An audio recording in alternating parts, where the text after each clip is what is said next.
Assalamualaikum warahmatullahi wabarakatuh.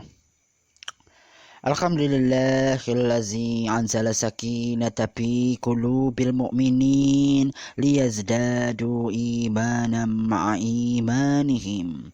Asyhadu an la ilaha illallah wahdahu la syarika lah wa asyhadu anna Muhammadan abduhu wa rasuluh.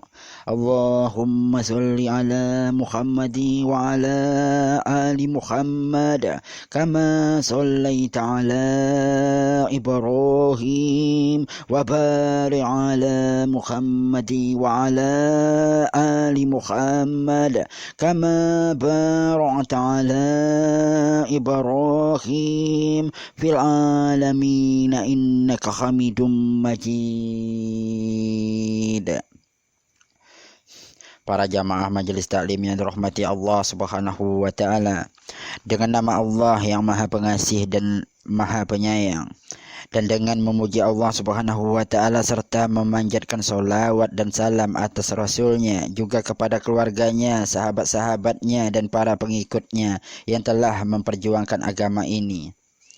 Orang-orang yang mempunyai kegemaran membaca kisah-kisah fiksi yang dapat merusak diri mereka dapat mengganti kegemaran mereka dengan membaca kisah-kisah para sahabat. Dengan demikian akan tumbuh kecintaan dan penghormatan kepada para sahabat di dalam hati mereka, sehingga hati mereka akan senantiasa condong kepada perintah-perintah agama. Mengenai kisah-kisah para kekasih Allah ini, sangatlah diyakini bahwa perjalanan hidup mereka mengandung nilai kebenaran serta mengandung pelajaran bagi kita semua. Lebih istimewanya lagi, para sahabat radhiyallahu anhu adalah orang-orang pilihan Allah Subhanahu wa taala yang menjadi pengiring kekasihnya, yaitu Rasulullah sallallahu alaihi wasallam.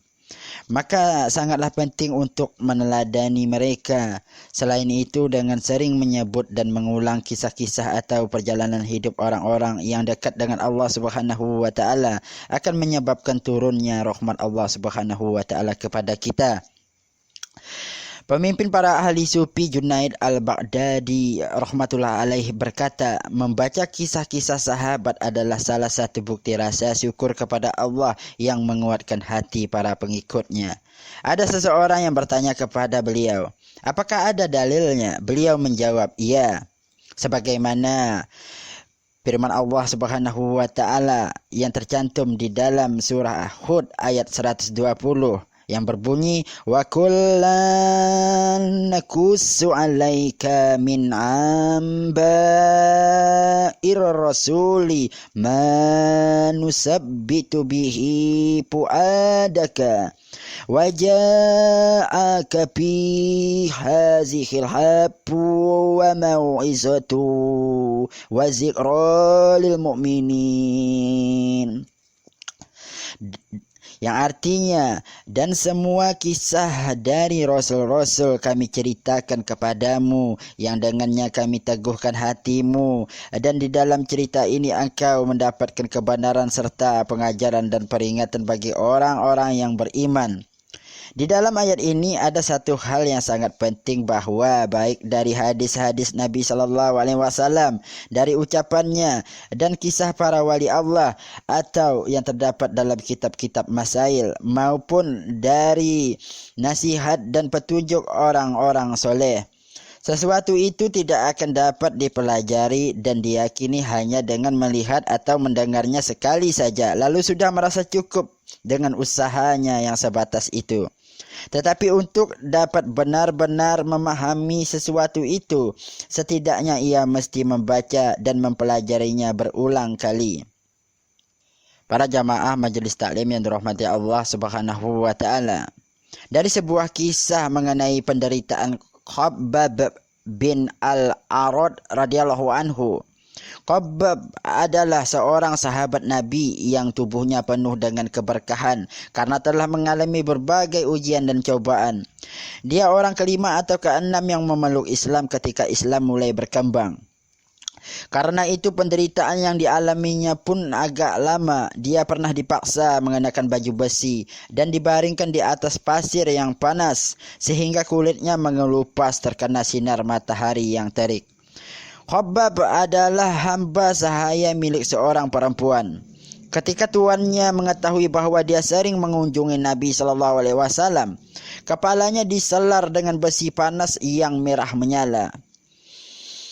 Ketika Umar radhiyallahu anhu menjadi khalifah, beliau pernah bertanya kepada Khabbab mengenai penderitaannya pada awal ia memeluk Islam. Sebagai jawabannya, ia memperlihatkan parut-parut luka di belakang badannya. Kata Umar radhiyallahu anhu, saya belum pernah melihat bagian belakang badan yang demikian rupa. Melanjutkan ceritanya, Khabbab mengatakan bahwa dia pernah diseret di atas timbunan bara api sehingga lemak dan darah yang mengalir dari badannya memadamkan bara api tersebut. Ketika Islam telah menyebar di segala penjuru, Khabbab sering duduk menangis sambil berkata, nampaknya Allah sedang memberi ganjaran atas segala penderitaan yang telah kita alami.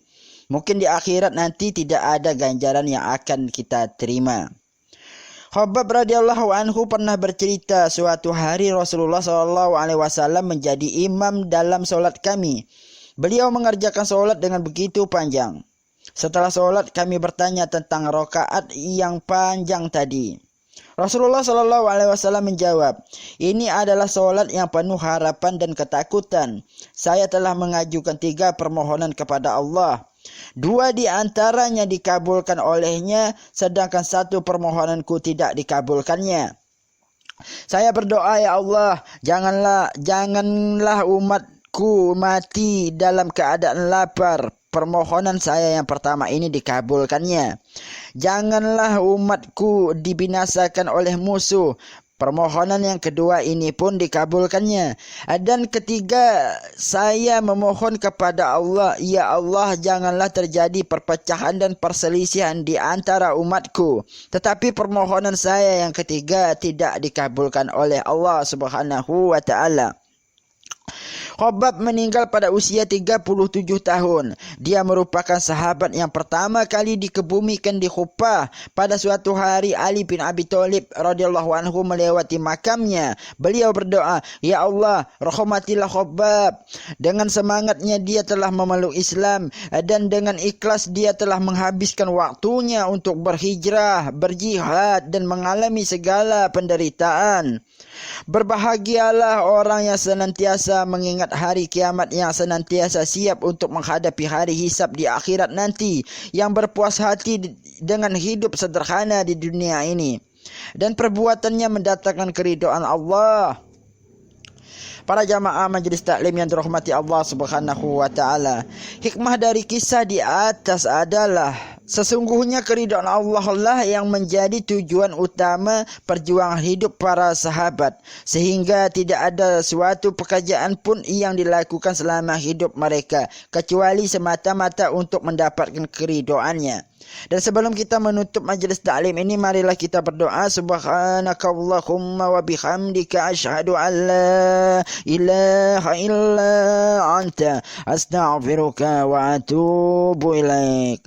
Wa sallallahu ala abdika wa nabika sayyidina wa habibina Muhammadi wa ala alihi wa sahbihi wa sallim. Subhana rabbika rabbil izzati amma yasifun wa salamun alal mursalin walhamdulillahi rabbil alamin. Wabillahi taufiq wal hidayah. Wassalamualaikum warahmatullahi wabarakatuh.